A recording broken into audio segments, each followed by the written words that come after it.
ሴት ልጅ ሐይድ ላይ ሆና ቁርአን መቅራት ትችላለች ወይ? መስጂድ መግባት ትችላለች ወይ? ሴት ልጅ ሐይድ ላይ ሆና ቁርአን መቅራት ትችላለች ወይ የሚለው ርዕስ በዑለማዎች መካከል ውዝግብ ያለበት ርዕስ ነው። ልብ በሉ፣ ቁርአን መንካት አይደለም ጥያቄው፣ መቅራት ነው። ለመቅራት የግድ መንካት አያስፈልግም። ስለ መንካት አይደለም የምናወራው ማለት ስለ መቅራት ነው። ባትነካም በቃሏ ልትቀራ ትችላለች። በዚህ ርዕስ ላይ በዑለማዎች መካከል ውዝግብ አለ። አብዛኞቹ ዑለማዎች በእርግጥ አይቻልም ይላሉ። ግን ለዚህ የሚያቀርቧቸው ማስረጃዎች ጠንካራ አይደለም። ለምሳሌ ሐዲስ ዓሊ ብን አቢ ጣሊብ ካነ ረሱሉላህ ሰለላሁ ዐለይሂ ወሰለም የቁሪኡነ አልቁርአን ማ ለም የኩን ጁኑበን፣ መልእክተኛው ጁኑብ እስካልሆኑ ድረስ ቁርአን ያስቀሩን ነበር። ጁኑብ ከሆነ አያስቀሩንም ነበር ማለት ነው። ሐዲሱ አንደኛ ضعيف ነው፣ ግልጽ ነው አይደለም። ዐምር ብን ሙራ ከዐብዱላህ ብን ሰሊማ ያስተላልፈው ሰሚዕና ዐብዱላህ ብን ሰሊማ ነዕሪፉ ሚንሁ ወኑንኪር፣ ያኒ ባዕድ ልእክትላጥ ያወራው ነው ማለት ነው። ሌሎችም ሰነዱ ላይ ችግር አለበት። ኢኒ ላ ኡሒል ቁርአን ሊሓኢድ የሚለው ኢኒ ላ ኡሒል መስጂድ ሊሓኢድ የሚለው ወይም ደግሞ አመል ጁኑብ ፈላ ወላ አያ የሚለው እነዚህ ሁሉ ሐዲሶች ጠንካራ ሐዲሶች አይደለም በሰነድ ምርመራ ማለት ነው። ግልጽ ነው። በዚህ ላይ ጁኑብና ሐኢድን አንድ ላይ በዚህ ርዕስ ላይ ማየትና አንዱን ሌላው ቅያስ ማድረግ ይከብዳል። ጀናባ ለጥቂት ጊዜ የሚቆይ ነው። አንድ ሰው ሲያጋጥመው ቶሎ ታጥቦ ሊያነሳው ይችላል። ሐይድ ላይ ያለች ሴት ለቀናት ሊቆይባት ይችላል። ለዚህ ሁሉ ቀናት ምንም ቁርአን ሳትቀሪ ያሳልፊ ማለት ይከብዳል። ከዚህ አንጻር ከአልኢማም ማሊክ መዛብ የታወቀው አቋም ያው የሚከለክል ነገር የለም የሚል ነው። መቅራቱ ብቻ ማለት ነው። መቅራቱ ብቻ አይከለከልም የሚለው አሳማኝ ነው። አንዳንዶች ያው ለዚህ እንደ ማጠናከሪያ የሚጠቅሷቸው አንዳንድ ማስረጃዎች አሉ። ግን ጠንካራ ማስረጃዎች አይደለም ማለት ሐዲሱ ጠንካራ ቢሆንም ምን ጂሃት ወጅህ ኢስቲድላል ማለት ነው። ለምሳሌ መልእክተኛው ዓለይሂ ሰላቱ ወሰላም ለዓኢሻ ኢፍዐሊ ማ የፍዐሉ ልሓጁ ገይረ አን ላ ተጡፊ ቢልበይት ሲሏት፣ ሐጀተል ወዲዕ ላይ ሐይድ ሲመጣባት ሐጅ ላይ ያለ ሰው የሚያደርገውን ሁሉ አድርጊ ምን ካልሆነ በቀር ከጠዋፍ በስተቀር ሲሏት፣ ሐጅ ላይ ያለ ሰው ከቁርአን ሊቀራ ይችላል እሱንም ፈቅደውላታል ማለት ነው የሚል አለ። አንዳንድ ዑለማዎች ግን እዚህ ላይ የተፈለገው ከሐጅ ስርዓቶች ነው። ያኒ የሐጅ ሰው ሐጅ ላይ ያለ ሰው የሚሰራቸው ተግባሮች ነው የተፈለጉበት። እንዲህ አይነት ነገሮች አሉ። ባጭሩ ይሄን ይመስላል ማለት ነው። ልብ በሉ። መቅራት ማለት አፍን እያንቀሳቀሱ የሆነ ለሷ ብቻ የሚሰማም ድምፅ እያወጣች መቅራት እንጂ አፏን ለጉማ ዘግታ ምላሷን ሳታንቀሳቀስ ቁርአኑ እንደዚህ እያየች ወይም በቃሏ ብቻ አንዳንድ ሰው በልብ መቅራት በጥቅስ ምልክት ውስጥ ይሄ በሁሉም ዑለማዎች ስምምነት አይከለከልም። ይሄ መቅራት አይደለም። ግልጽ ሆነ። በሁሉም ዑለማዎች ስምምነት ይሄ አይከለከልም። ወለذلك አንድ ሰው ቁርአን ቀራለሁ ብሎ ሶላት ላይ አፉን ዘግቶ እንደዚህ ቢል በሸሪዓ ህግ መሰረት ቁርአን አልቀራም።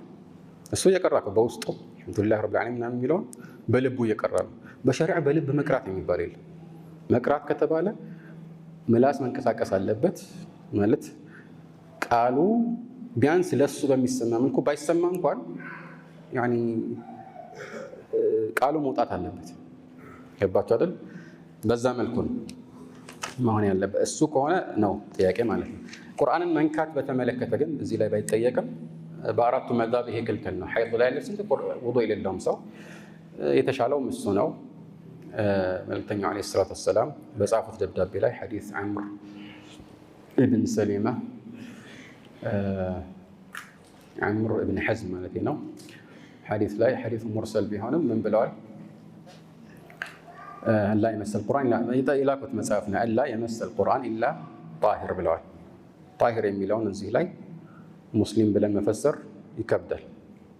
ግልጽ ነው። በተለመደ መልኩ ዝም ብሎ ከሙስሊምን ጣሂር ያኛውን ሙስሊም ሲገለጽ እንደዛ ነው ነገር እንደ ስም በቃ እንደ ቅጽል ስም ጣሂር ነው ሙስሊም ያኛው ነጂስ ነው ምናምን እየተባለ አይጠቀስም አይደለም። የተሻለው ይሄ ነው ማለት ነው። ከሰሃቦች የተገኙ አሳሮች ደግሞ ይሄን ያጠናክራሉ። ላ የመሰሁ ኢለል ሙጠሀሩን የሚለው ትክክለኛ የተፈለገበት ለውሂል መሕፉዝ ግን ቢሆንም ሐዲሱ ሙርሰል ቢሆንም ሹህረቱ ተግኒ ዐን ኢስናዲህ እንዳሉት ኢብኑ ዐብዱል በር ተለቃሁ ዑለማ ቢልቀቡል ዑለማዎች ላይ የተቀበሉት ሐዲስን ሰነዱ ላይ እንከን አለበት ብሎ ማጣጣል ትክክል አይሆንም ማለት ነው። መስጂድ መግባት ትችላለች ወይ? ትክክለኛው አቋም መስጂድ መግባት አትችልም የሚለው ነው። ይሄም የአራቱም መዝሀብ አቋም ነው። ኺላፍ አለው። ዛሂርያዎችና ዘመናችን አንዳንድ ዑለማዎች ይፈቀዳል ቢሉ ይሄ የሚከለከል ነው። ይሄን ከሚያሳዩ ሐዲሶች መካከል ለምሳሌ ሐዲስ ዓኢሻ መልክተኛው ዓለይሂ ሰላቱ ወሰላም ናዊሊኒ ልኹምራ ሚነል መስጂድ አሏት። ከመስጂድ መስገጃ ቀብኝ አሏት። መስገጃ ነገር ግንባራቸው ላይ የሚያደርጉት የሚሰግዱበት ግልጽ ነው። ኢኒ ሓኢድ አለች። በዚህ ጊዜ ማለት ኢነ ሐይደተኪ ለይሰት ፊ የዲኪ፣ ያንቺ ሐይድ እኮ እጅሽ ላይ አይደለም አቀብኝ ነው። ምን ማለት ነው? መስጂድ እጅሽን አስገብተሽ ብታቀብኝ ችግር የለም ማለት ነው። ወይም መልክተኛው መስጂድ ሆነው እንደዚህ ያሉ ማለት እኒ ማለት ናዊሊን ልኹምራ እዚህ ጋር በቃል ንግግሩ ያኒ ቃለ ሊ ወሁወ ፊል መስጂድ ማለት ነው። ለምን ሌላኛው ዘገባ ሳይ ሙስሊም ብትመለከቱ ይህንን ሊያንጸባርቅ ይችላል። ሚን ሪዋየት አቢ ሁረይራ ተወርቷል ራሱ ሐዲስ። እንደዛ ከሆነ እጇን አስገብታ ብቻ ነው የምታቀብላቸው፣ እሳቸው ናቸው መስጂድ ያሉት ማለት ነው። ግልጽ ነው። ዞሮ ዞሮ ኢነ ሐይደተኪ ለይሰት ፊ የዲኪ ሲሉ ይሄ የሚያሳየው ምንድን ነው? የተወሰነ የሰውነት አካል ቢገባ ችግር የለውም የሚለውን ነው። ግልጽ ነው አይደለም? ወይም ደግሞ እሷ እንደዛ ያለችው ከመግባት ካለመግባት አንጻር አይደለም፣ ግን እጇ ያኒ መስገጃውን መንካቱ አሳስቧት ከነበረ ይሄ ችግር የለም እያሏት ነው ተብሎ ሊፈሰር ይችላል። ዞሮ ዞሮ ሌሎችም ቅድም ያልኳቸው ضعيف ሐዲሶች አሉ፣ ግን ሌላ ደግሞ ይሄን የሚያጠናክሩ ፈሞች አሉ። ሐዲስ ኡሚ ሰለማ ወአማ الحيض فيعتزلن المصلى ስትል ዒድ ቀን ማለት ነው።